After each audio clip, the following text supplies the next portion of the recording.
نبی پاک صلی اللہ علیہ وسلم کے درود و سلام پڑھنے کی بے شمار فضائل و برکات ہیں جن علماء نے کتابوں میں تحریر فرمایا۔ نبی پاک صلی اللہ علیہ وسلم کا فرمان نشان ہے جسے کوئی اہم حاجت درپیش ہو وہ مجھ پر کثرت سے درود شریف پڑھے، کیونکہ درود پاک دکھ درد اور مصیبتوں کو دور کرتا اور عزت میں اضافہ کرتا ہے۔ دکھ درد دور، عزت میں اضافہ ہوتا ہے، اور یہ بندہ مومن کے لیے اس کی آخرت میں نجات کا ذریعہ بن جاتا ہے۔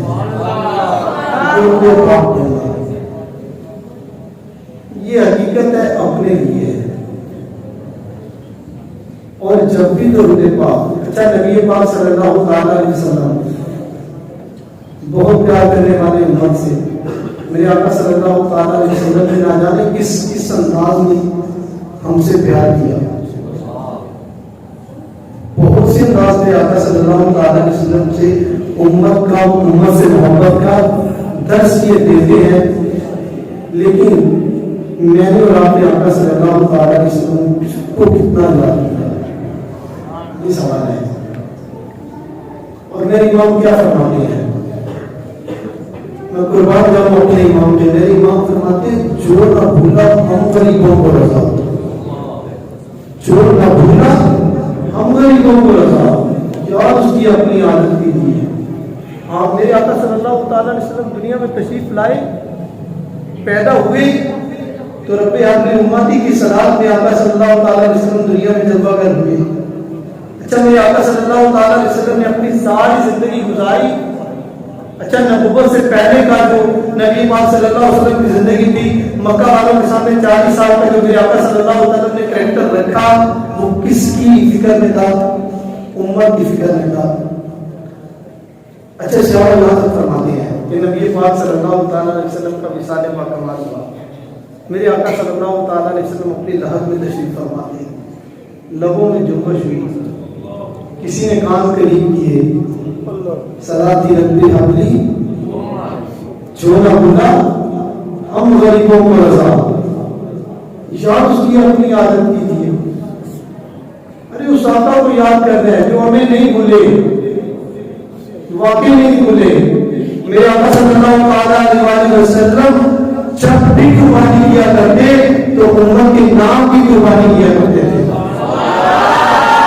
یہی میرے امام فرمایا ہے نا، جو نہ بھولا ہم غریبوں کا رضا، جو نہ بھولا ہم غریبوں کا رضا، یاد اس کی اپنی عادت کیجیے۔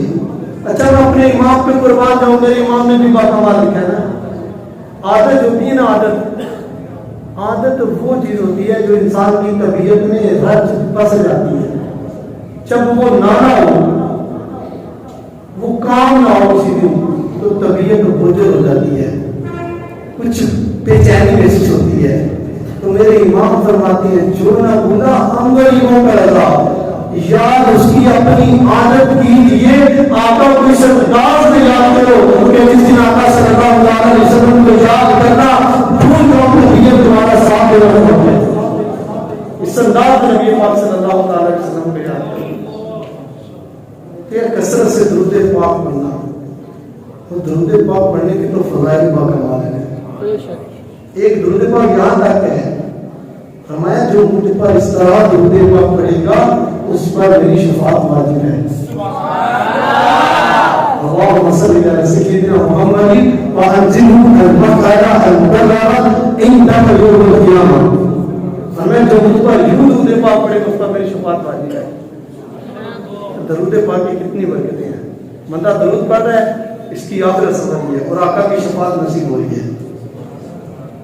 اور آقا کی شفاعت کے کیا کہتے ہیں، سبحان اللہ، میرے آقا ہے شفاعت کرنے والے نا۔ میرے امام تو فرماتے ہیں نا، ارے جن کے ماتھے شفاعت کا سہرا رہا، جن کے ماتھے شفاعت کا سہرا رہا، اس جبین صحابت پہ نام سلام۔ جی جی، اور آقا جب شفاعت فرمائیں گے تو منظر کیسا ہوگا؟ آقا شفاعت فرمائیں گے، بندہ مومن اپنے آقا پہ درود پڑھ، آقا شفاعت فرمائیں گے تو کیا ہوگا؟ پیش حق مجدہ شفاعت کا سناتے جائیں گے، آپ روتے جائیں گے، ہم کو ہنساتے جائیں گے۔ اور آقا کہاں تک شفاعت فرمائیں گے تو کیا منظر ہوگا؟ جی پھر آقا کے جانے والے کس انداز میں خوش ہوں گے؟ میرے امام فرماتے ہیں کیا عزو کا فضا شفاعت ہے تمہاری واہ واہ، آقا کیا عزو کا فضا شفاعت ہے تمہاری واہ واہ، قرض لیتی ہے گناہوں پر ہیر سے نہ واہ واہ۔ اور آقا کی شفاعت کسے نہیں چاہیے یار؟ اعلیٰ حضرت تو اعلیٰ حضرت ہے نا، ان کے گھر والے بڑے باکمال ہیں۔ اب سنیے گا کیا فرماتے ہیں برادران اعلیٰ حضرت، آپ فرماتے ہیں گناہ کتنے ہی اور کیسے ہیں، پتہ نہیں کتنے گناہ، اور یہ بھی نہیں پتا کیسے ہیں۔ جی ماں باپ کو دکھایا یہ گناہ ہے، ہمسایہ محفوظ نہیں یہ گناہ ہے، اچھا میرا دوست مجھ سے محفوظ نہیں یہ گناہ ہے، جی رشتے دار ناراض ہے گناہ ہے، اور نہ جانے کتنے گناہ کتنے ہی لوگ ایسے ہیں۔ پھر رحمت عالم شفاعت آپ فرمائیں تو بیڑا پار ہو جائے، آقا شفاعت فرمائیں گے تو بیڑا پار ہو جائے گا۔ یار نیت کرو اپنے آقا صلی اللہ علیہ وسلم سے کثرت سے تم دیکھا پیڑا کریں گے انشاءاللہ۔ صلو علی الحبیب توبوا الی اللہ، صلو علی الحبیب